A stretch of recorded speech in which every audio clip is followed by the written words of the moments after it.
Au cœur des grandes questions de développement sur le continent apparaît celle de l'immobilier.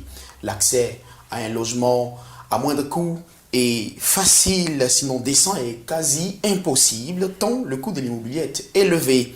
Pendant qu'ailleurs, on assiste à des booms immobiliers avec un accès facile pour les populations sous-tropiques, cela relève encore du virtuel. Et pourtant, des solutions, il en existe. Nous en découvrirons une dans cette émission au cours de laquelle nous ferons d'abord l'état des lieux de l'immobilier en Afrique en général et en Côte d'Ivoire en particulier. Madame, Monsieur, installez-vous bien, l'actualité en question démarre maintenant.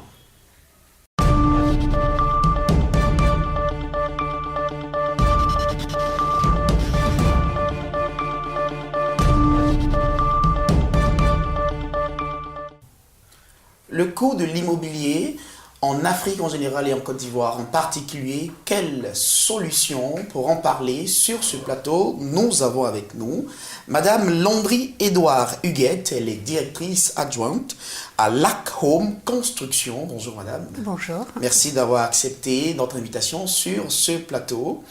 C'est moi qui vous remercie de m'avoir invité. D'accord. Avec vous, nous allons parler d'une solution assez innovante en ce qui concerne la construction de bâtiments dans le secteur de l'immobilier. Mais avant d'en parler, nous allons ensemble voir cet élément qui nous présente le point de vue des Ivoiriens sur le coût élevé de l'immobilier. C'est avec Marie-Noëlle Kipré, Bachil Kader et Gilles Tonien.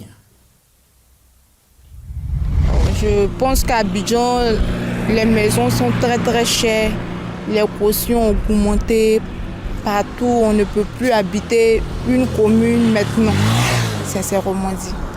C'est très très cher. Si le gouvernement peut voir ce problème, franchement ça va nous faire plaisir. Aujourd'hui les cautions vont de 1 million à 2 millions. C'est trop pour nous.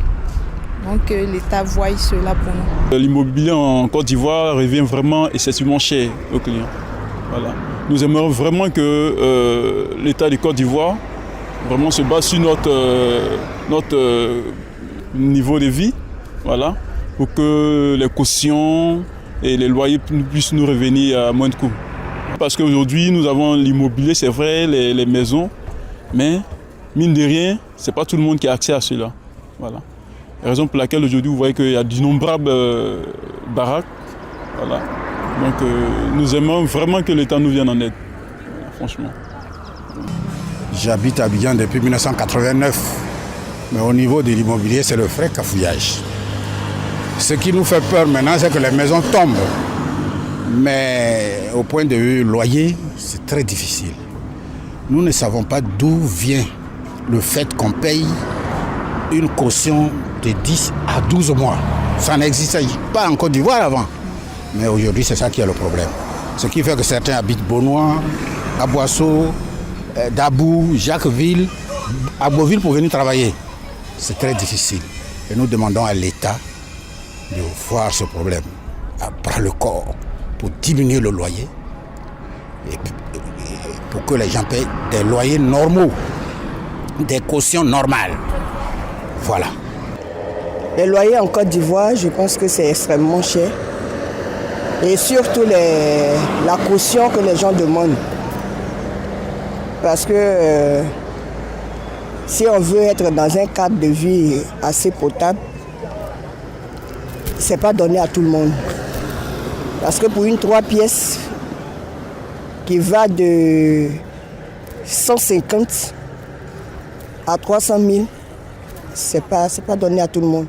Et lorsque tu demandes à prendre ce genre de maison, d'appartement, on te demande au moins 6 mois.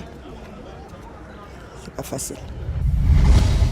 Ils sont tous unanimes, Madame Landry Huguette, sur le coût élevé du loyer en Côte d'Ivoire. Qu'est-ce que vous en pensez en rapport avec l'expérience que vous avez en Allemagne?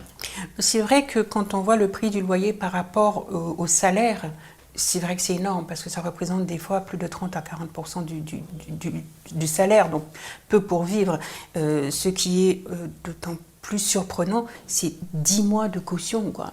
Une année de caution, pratiquement. Une année de caution, c'est énorme pour entrer dans une maison. Oui, on assiste à cela de manière quotidienne, quasi quotidiennement en tout cas, en Afrique, au Ghana et dans d'autres pays où il faut payer 12 mois de caution avant d'avoir accès à un logement. Quand on sait qu'en Europe, on paie 1 mois de caution. 1 mois de caution. C'était 3 mois de caution et on a rabaissé parce que les gens se disaient que c'était pas possible. Mais non, on est à 1 mois de caution.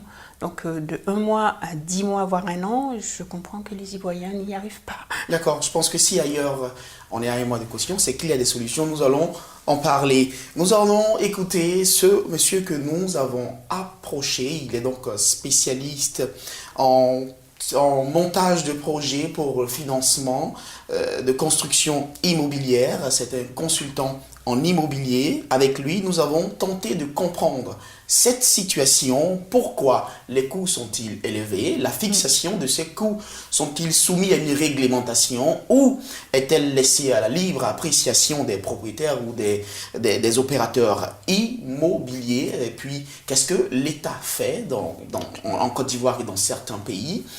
Ou encore, quelles sont les solutions qu'il pourra nous proposer? On écoute toujours avec Marie-Noëlle Kipré, Bachil Kader et Gilles Tonien. Les coûts du loyer sont très élevés en Côte d'Ivoire parce que les constructeurs disent que le coût des matériaux sont très élevés et cela fait que les gens fixent les loyers à leur convenance. Mais moi, je trouve que ce n'est pas normal. Tout ça, c'est parce que ce n'est pas organisé. Parce que, par exemple, pour entrer dans une maison, on te demande 3 mois de caution, 1 mois d'avance. Il y a d'autres où on te demande 6 mois. Ce n'est pas juste. Ce n'est pas juste. Et moi, je pense que c'est ce qui explique, et les gens parlent des impôts. Et je me suis renseigné auprès des impôts. Ils m'ont dit que quand on construit une maison, que la maison n'est pas encore mise en location, vous payez 4% d'impôts. Mais quand la maison est mise en location, dans le loyer, vous payez 15%. Mais dès lors que la maison est mise en location, que c'est le locataire qui doit payer 15%, d'où vient qu'on augmente le loyer et qu'on dise, bon, écoute, tu as payé 130 000 francs, aujourd'hui, bon, comme ça fait 6 mois que tu es là ou 1 an que tu es là, tu vas payer 150 000. Je suis dans l'immobilier, je suis consultant dans l'immobilier, ils se font 100% de bénéfices, il y a des fois même 200% de bénéfices. Et ça, ce n'est pas normal.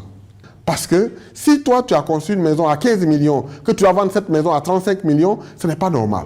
Et je pense que le gouvernement est en train de mettre de l'ordre. Et bientôt, il va y avoir une loi qui va réglementer la location des maisons. Le gouvernement doit prendre une loi qui réglemente la construction des maisons. Le gouvernement doit veiller sur la construction et même commettre un cabinet indépendant pour surveiller la construction des maisons, pour veiller sur la réalisation et la vente des maisons. Ça se fait même dans certains pays en Europe. Mais chez nous ici, c'est laissé à l'appréciation de chacun. Ma solution, c'est d'abord le gouvernement. Nous sommes dans un pays organisé. Le président a le désir d'organiser le secteur immobilier. Mais vous savez, quand un secteur est resté dans cet état comateux comme aujourd'hui, c'est difficile de réveiller ce secteur de son coma. Le gouvernement essaie de faire déjà son effort au niveau de l'ACD, où quand tu introduis ton ACD, tu as moins de jours pour avoir ton ACD par rapport à avant, où quand tu déposes, avant c'était titre foncier, après c'était certificat de propriété. Bon, chaque gouvernement donne un nom. Ceux-là, ils ont dit ACD. Mais ACD, pour avoir ton titre d'ACD, tu ne mets plus du temps. Et ils ont numérisé. Et moi, je pense qu'il ne faut pas qu'on s'arrête seulement à l'ACD. Il ne faut pas qu'on s'arrête seulement à l'organisation des constructeurs, c'est-à-dire des aménageurs, des promoteurs. Il ne faut pas qu'on s'arrête à là. Il faut qu'on aille au-delà pour réglementer même les propriétaires terriens. Pour ce que le gouvernement propose maintenant, c'est que c'est l'État qui est chargé de payer purger le droit coutumier des villageois et confier le terrain à un aménageur foncier pour viabiliser comme autant de feux boyens. Je pense qu'il faut qu'on arrive à cette solution pour qu'aujourd'hui, l'immobilier, chacun puisse avoir un toit et qu'on soit bien logé. C'est des choses qu'il faut régler. Et pour moi, en tant que citoyen de la société civile, j'exhorte le gouvernement à organiser le secteur pour le plus grand bonheur des Ivoiriens. Voilà, c'était Monsieur Gantonan Jacques, spécialiste et consultant en immobilier. Vous l'avez écouté, Madame Landry-Edouard, ce monsieur donc qui nous apprend que les coûts ne sont pas forcément réglementés. La fixation du coût donc de ces loyers sont laissés donc à libre appréciation des propriétaires. Qu'est-ce que vous pouvez en dire? Surprenant. Surprenant parce que, sachant la quantité de personnes qui cherchent un appartement, si les loyers ne sont pas délimités, qu'il n'y a pas une loi, justement, ben, tout le monde fait ce qu'il veut et ça devient l'anarchie. Je pense que c'est ce qui se passe et c'est peut-être pour cela, je pense que c'est même pour cela que les Ivoiriens ont tant de mal à trouver des appartements à un loyer raisonnable pour qu'ils puissent avoir une habitation raisonnable. D'accord. Il a certes mentionné une sorte d'injustice et d'anomalie dans la fixation des prix en ce qui constitue, ce qui justifie donc cet état des faits. Les propriétaires évoquent donc le coût élevé des intrants, donc en ce qui concerne les matériaux de construction, ciment et autres. Oui. Est-ce que ce n'est pas une justification plausible? Non. J'estime que non, parce qu'un appartement, une fois que vous l'avez construit, vous êtes censé l'avoir à vie. Donc vous avez toute votre vie pour amortir cette maison. Ce n'est pas, si vous voulez amortir une maison à l'espace de 4 ou 5 ans, c'est sûr que vous aurez des loyers exagérés. Oui. Donc, Monsieur Gantonan nous a fait savoir d'ailleurs que les propriétaires rentabilisent jusqu'à 100%. Je dirais même un peu plus, parce que, comme vous le disiez tantôt, ils encaisseront les loyers sur plusieurs années. Tout à fait. Donc quand on construit des maisons, je pense que la majorité sont construites dans le but d'être louées, on doit savoir qu'on doit le prendre sur une certaine distance, sur un certain temps. Donc plus on réduit le temps et plus les loyers sont élevés, mais le problème c'est que derrière on a une population qui est prise à la gorge parce qu'elle ne s'en sort pas. Donc pour moi, je ne trouve pas que le matériau de construction ou autre soit une justification à un prix excessif. Oui. Madame Landry-Edouard Huguette, vous nous proposez alors une solution innovante en matière de construction qui nous vient de l'Allemagne. Oui. Cette nouvelle méthode de construction, en quoi consiste-t-elle exactement? Donc c'est une méthode de construction qui consiste à avoir ce qu'on va dire des coffrages permanents. Ces coffrages permanents sont fabriqués avec du néopore et le béton est emprisonné à l'intérieur de ce coffrage. Donc c'est-à-dire que la brique normale que vous voyez quand vous faites une construction normale, avec le ciment, eh ben, cette brique se trouve à l'intérieur du coffrage permanent. Et justement, quels sont les matériaux de construction qui interviennent? Donc nous avons bien sûr le néopore, donc le coffrage permanent, les fers, comme dans toute construction, du béton. C'est des matériaux qu'on peut trouver ici, c'est des éléments qu'on trouve ici ou ils viennent d'ailleurs? Pour l'instant, le matériel n'existe pas ici, mais il existera très rapidement puisque nous prévoyons, et c'est le but, c'est d'avoir une unité de construction ici. Donc tout le matériel sera construit en Côte d'Ivoire par des Ivoiriens pour des Ivoiriens. D'accord, cette méthode, donc ce mécanisme que vous venez d'expliquer, donc ces Legos, ces briques que vous construisiez à votre manière, qu'est-ce qu'ils apportent en réalité? Quelle est leur spécificité? Ils apportent déjà une solidité, ils apportent aussi une certaine étanchéité et surtout, je vais dire que pour vous donner un exemple, nos briques finies font 37 cm de large ou 27 cm de large. Donc ça n'a rien à voir avec la brique de 10 ou de 12. Elle est encore plus grosse. Elle est beaucoup plus grosse, donc les murs sont plus épais, donc ça permet une isolation phonique et thermique. L'isolation phonique, ici peut-être qu'on me dira, bon c'est pas tellement important, mais l'isolation thermique est très importante parce que des fois il fait excessivement chaud. Et à cause de cette isolation thermique, nous avons à peu près 70% de la chaleur extérieure en moins à l'intérieur sans climatiseur, sans rien. D'accord. Et c'est assez intéressant parce que nous vivons dans des pays où il fait très très chaud. Je vais dire, pour une solution assez simple et assez intéressante que vous proposez, est-ce que c'est assez accessible? Oui, c'est très accessible, justement. Et comment? C'est le plus par rapport au coût. Par rapport au coût et par rapport à la rapidité d'exécution. Cette maison, elle sera fabriquée, on va dire, construite sur, on va dire, 2 mois et demi, 3 mois, la maison sera finie, habitable, clé en main. D'accord. Et là, vous nous présentez donc un temps record et un coût assez bas pour avoir une maison de cette capacité. Mais il se pose aussi la question du terrain, parce que là, quand vous me dites que la brique est assez grosse, bien entendu, j'imagine qu'il faut beaucoup plus d'espace. Non, pas vraiment, parce que le gros problème qu'il y a souvent, c'est que les briques traditionnelles ou normales, on a un coffrage que l'on met à l'intérieur, donc on perd des centimètres à l'intérieur.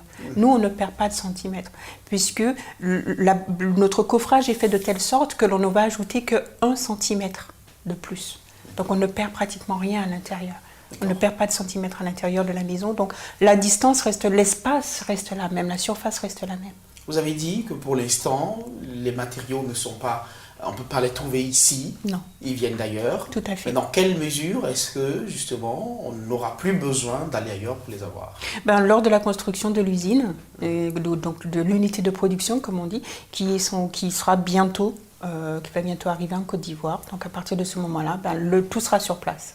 Vous savez, en Afrique, en général, on attend des sociétés étrangères qui viennent s'installer, qu'elles puissent apporter également des solutions en matière de développement de nos régions. Est-ce qu'à ce niveau, vous avez des réponses? Oui, nous avons des réponses, puisque déjà la création de l'usine déjà ça va créer des emplois.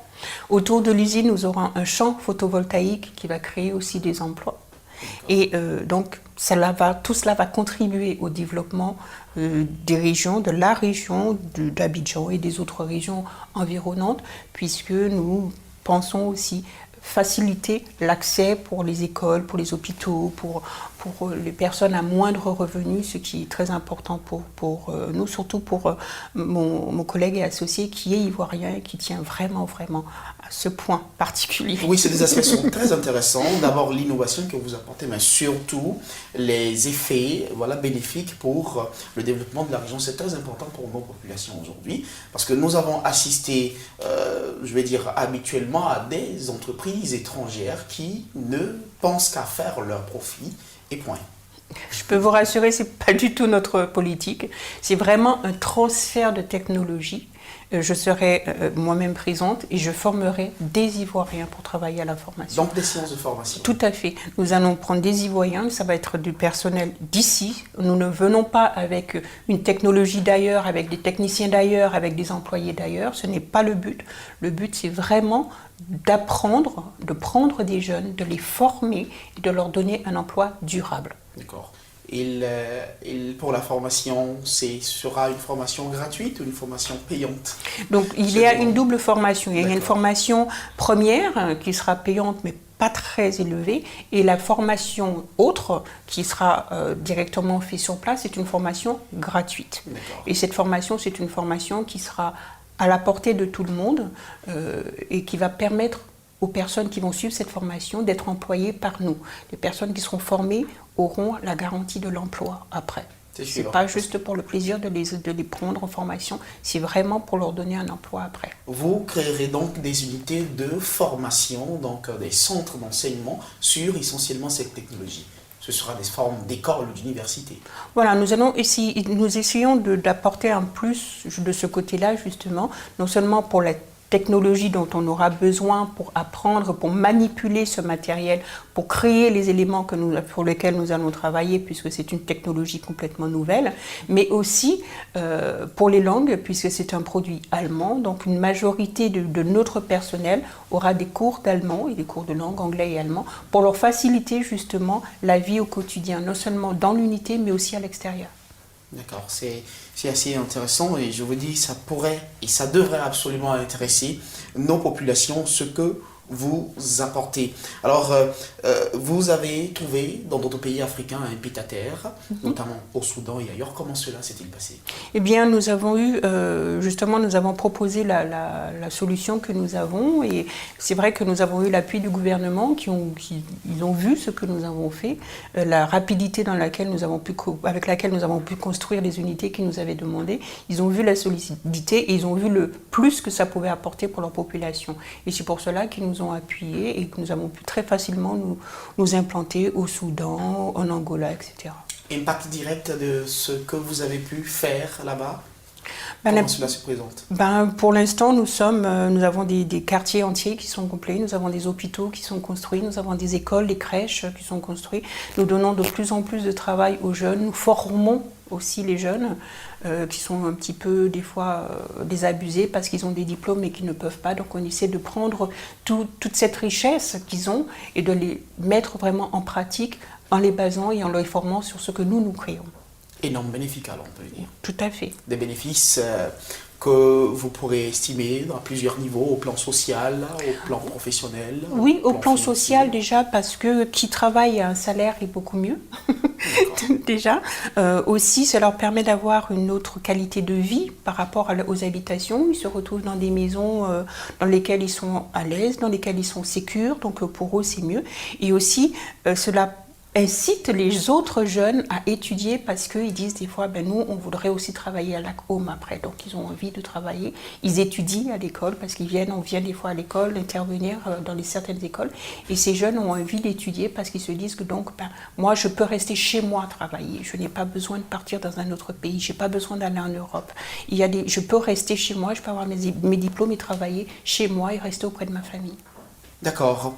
Les gouvernements africains adoptent aujourd'hui ce qu'on appelle les logements sociaux comme solution pour permettre à leur population d'avoir un logement à moins de coûts et bien installé. Nous allons, avant de venir à la question que je vais vous poser, suivre ensemble en Côte d'Ivoire comment est-ce que le gouvernement a mis en place sa politique de logements sociaux. Selon les statistiques du ministère de la Construction et de l'Urbanisme, la Côte d'Ivoire souffre d'un déficit de 400 000 logements avec un besoin en augmentation de 50 000 logements chaque année. Les autorités ivoiriennes ont fait de la question du logement social une des plus grandes priorités de leur programme de gouvernement. Il y avait donc lieu de définir une stratégie d'identification précise des besoins avant la production massive des logements. Et c'est au moins 60 000 logements sociaux nouveaux qui sont attendus d'ici fin 2015, avec 10 000 à l'intérieur du pays et 50 000 dans l'agglomération de la capitale d'Abidjan. La production massive des logements sociaux a effectivement démarré sur plusieurs sites du pays. Soulignant l'importance de ce programme présidentiel, le ministre de la Construction, du Logement, de l'Assainissement et de l'Urbanisme, Mamadou Sanogo, a rassuré que les engagements pris sont effectivement tenus. Les premières tranches des logements qui passent de 20 à 50 maisons ont été livrées aux acquéreurs dans le premier trimestre de cette année 2015. Cependant, en dépit de sa bonne volonté, le gouvernement accuse un retard au niveau des voiries et réseaux divers primaires. Selon le ministre de la Construction, du Logement, de l'Assainissement et de l'Urbanisme, les Ivoiriens ont mobilisé à ce jour plus de 20 milliards de francs CFA logés dans des comptes séquestres.